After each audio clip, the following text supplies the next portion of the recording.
ఆగాగము ఆచార్యదేవ జాతి నెపమున సూతసూతనికి ఎందు నిలువ అర్హత లేదందువా. ఎంత మాట. ఇది క్షాత్ర పరీక్షయే గాని క్షత్రియ పరీక్ష కాదే. కాదు, కాకూడదు. ఇది కుల పరీక్ష ఎందువా. నీ తండ్రి భరద్వాజుని జననం పెట్టింది, అతి జుబుత్సాకరమైన నీ సంభవం పెట్టింది. మట్టి కుండలో పుట్టినవి కదా. ఏది నీ కులము? ఇంత ఏల అశ్వత్పితామహుడు కురుకుల వృద్ధుడైన ఈ శాంతనవుడు శివసముద్రుని భార్య గంగా గర్భమును జనించలేదా? మరి ఈతనిదే కులము. అయినా మాతో చెప్పుతుంటివేమయ్యా, మా వంశమునకు మూల పురుషుడైన వశిష్ఠుడు దేవవేశ్యకు ఊర్వశి పుత్రుడు కాదా?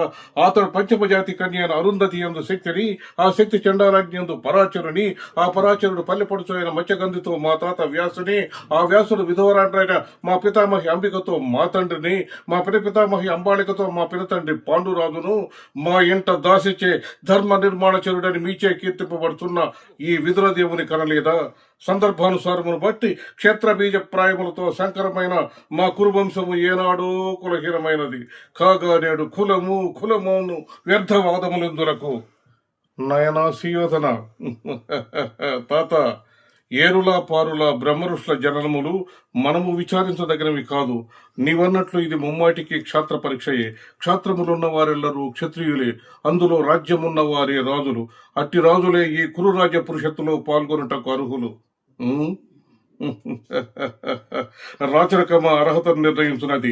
అయినా మా భైరవ సామ్రాజ్యంలో సస్యశ్యామలమై సంపద విరులమై వెలుగొందుతున్న ఈ అంగరాజ్యమునకు ఇప్పుడే ఇతడి మూర్తాభిషక్తును గావించి వేసదా. సోదర దుశ్శాసన, అనర్గముగా శక్తి కిరీటమును వేగముగా తెమ్ము. మామ గాంధారి సార్వభౌమ సురచిత మణిమండపమైన సువర్ణ సింహాసనము తెప్పించును. పరిజనులారా, పుణ్య భగీరథితో ఏములందుకొనుడు. కళ్యాణ భటులారా, మంగళ కుర్యములు సుస్వరముగా మోగనుండు. వంది మాగధులారా, కర్ణ మహారాజుకు కైవారము గావించుడు.